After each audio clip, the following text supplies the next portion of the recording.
Well, good morning. Welcome to All Staff Day 2021. As near as I can tell, today is the 309th day of March. So we say welcome. I'm going to take my mask off. We are outside today, socially distanced, to provide you a little preview and say thanks for what's been going on. We've chosen this position on purpose. Right behind me is the brand new Fine Arts Complex that is about 10% complete at this point. It's going to be a great monument for our campus, and it's going to be a tremendous teaching facility, and we're looking forward to the day that is up and running. Other things that are happening on campus, if you were here today, behind me, behind Building S, our neighbors are being vaccinated by Santa Barbara County with the help of our staff. We'll have about 500 people today, and then starting next week, twice a week, we'll have 600 to 700 people being vaccinated. We're changing the odds for our community that way. If you went on the other side of the Student Center, you would see the student government and student ambassadors doing our food share program. Food share for students today will have more than 100 students come through and pick up groceries for their families. And of course, yesterday and tomorrow, we'll have members of our community, anywhere from 600 to 900 members of our community each day coming through to get food from our community, for our community. This is, at this point, our students and staff and volunteers have placed grocery bags in more than 54,000 cars, representing more than 220,000 community members here in northern Santa Barbara County, here and in Lompoc and in Santa Ynez. It's truly a remarkable thing that we're doing to really change the odds for our community. And we've done a lot of stuff on campus too. We can look around campus and see some of the innovative teaching modalities that our faculty have come up with. On Fridays we have the Making the Move trainings that help you do a better job of teaching ERT classes. Our classified staff have been setting up book loaning and laptop lending, and you can see all over the campus as students are coming to pick up the equipment they're going to need to survive in an ERT program. So it's a crazy time, we all know that. We hope there's a light at the end of the tunnel with the vaccine.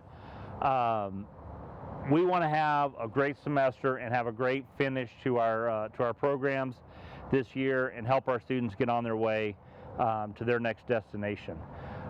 We can't do that without you. We can't do it without our staff, our faculty, our administrative team, our trustees. It's all of us together that have to get this done. The good news is we have a great team that's working on it, and we have a new team, new members to the team that are coming in either into new positions or new to the college. Mark Boer is here. He is going to welcome some of those folks, hopefully all of those folks, to the campus. And show you a picture of what each one of those new staff members look like. So, Mark, take it away. Thank you, Dr. Walters. Good morning, everyone. It's my pleasure to introduce to you our new and promoted employees. And let's get started. In Business Services, Accounting Services Technician 2, Hannah Abuso. In Facilities, Custodian 2, Leopoldo Arredondo. CalSoap Fiscal Administrative Assistant, Rosa Cortez. Children's Center Teacher, Rosa de la Cruz. Title V Grant Coordinator, Maria Grando. Administrative Services Administrative Assistant 3, Erica Hernandez. Board of Trustees Trustee, Dr. Suzanne Levy. Foundation Administrative Assistant, Tracy McKee. Business Services Accounting Supervisor, Mark Norton. Facilities Groundkeepers 3, Joseph Plummer. Business Services Payroll Technician, Adriana Sahugan. Auxiliary Accounting, Cashier Technician, Kim Sampson. Admissions and Records Technician, Alyssa Stovall. And promoted staff in Facilities, Custodial Lead Worker, Francisco Ruiz. We look forward to the day when we could be together. Until then, I know we all give a warm and rousing welcome to these new members of the AHC community. All right, thanks, Mark. We're truly excited for all of those folks that are joining us This is truly an important part of our community. There's no more important organization in our community than Allen Hancock College when it comes to making a difference for the future. I want to look back over what we've done this year. There's been a lot of work going on, even though we've been doing almost all of it remotely.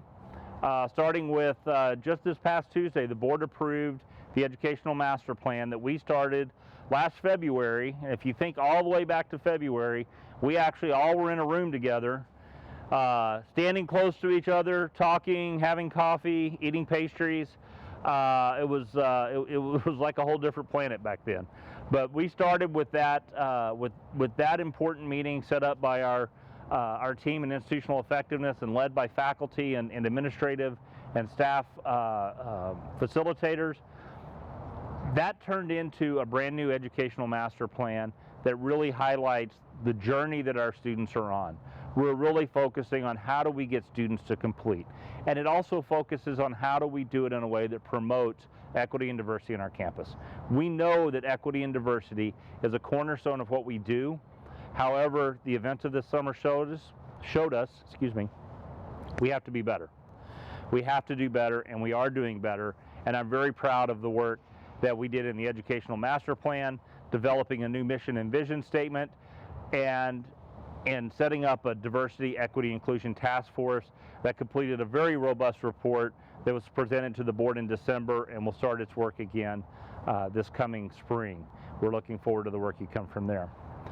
I also wanted to go over a couple of things that were promises made, and we want to make sure that everybody remembers their promises kept.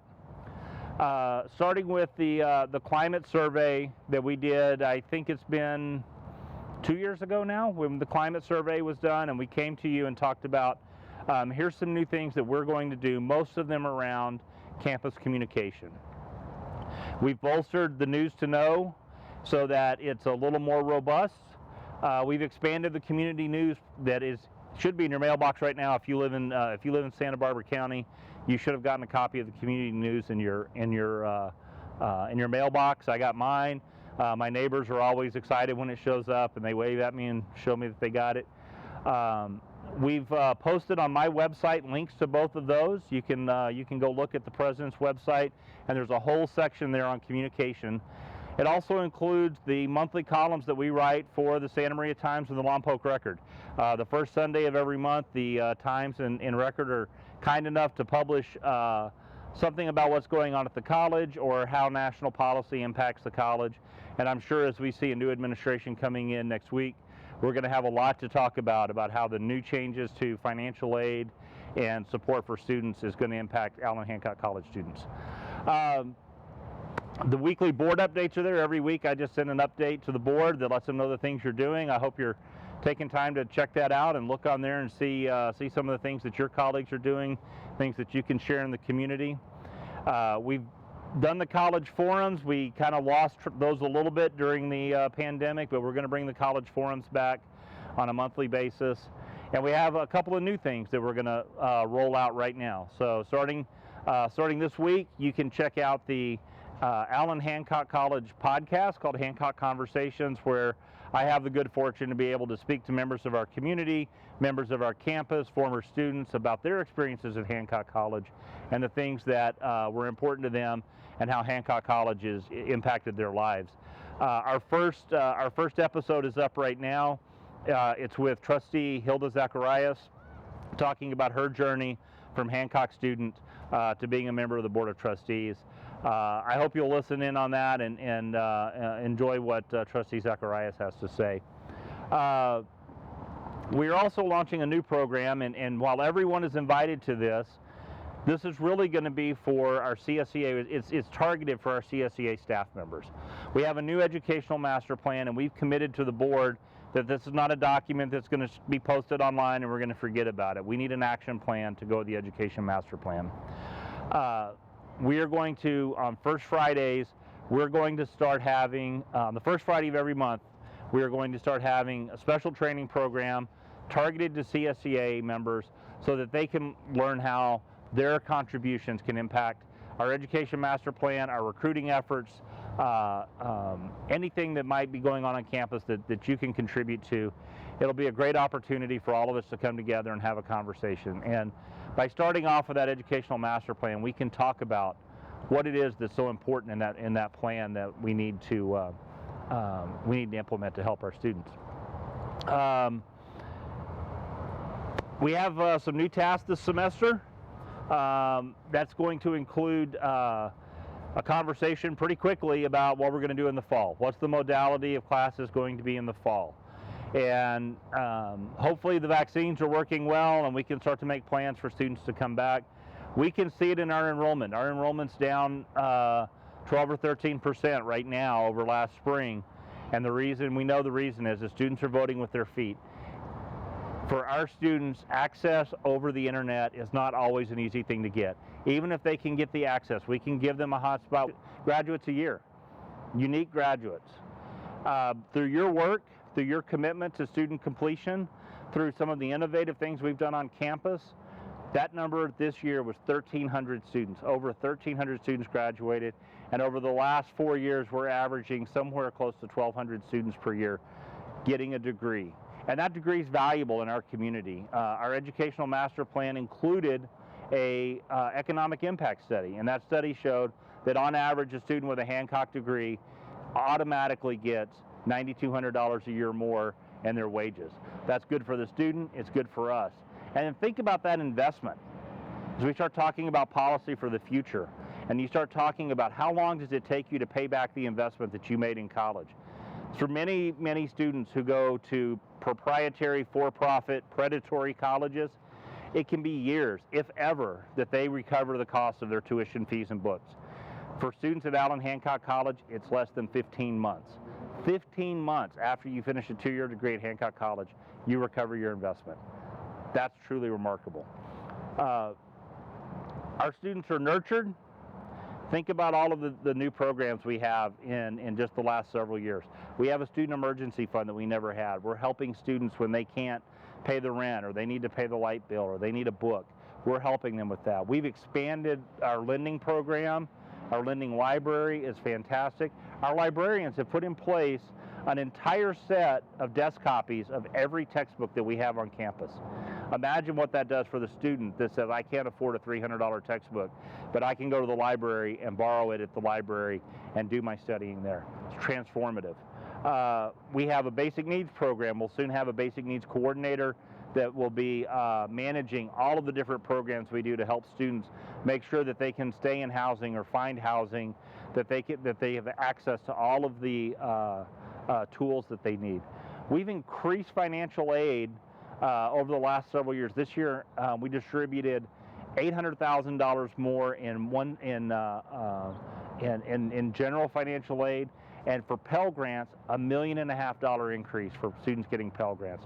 That's through the work of just getting students to finish their FAFSA, which, by the way, is going to be easier to do starting next year, when it goes from 108 questions, I think, down to 36 at the most. We are going to actually have more students getting more financial aid, and it's going to change their lives. And finally, our students are valued by you. Think of the ways that you moved heaven and earth to make sure students were acknowledged this year. Back in August, we held a drive-through graduation for all of our students. We had staff and faculty out for hours and hours and hours in the sun, making sure that those students and their families had an opportunity to celebrate the victory of graduation.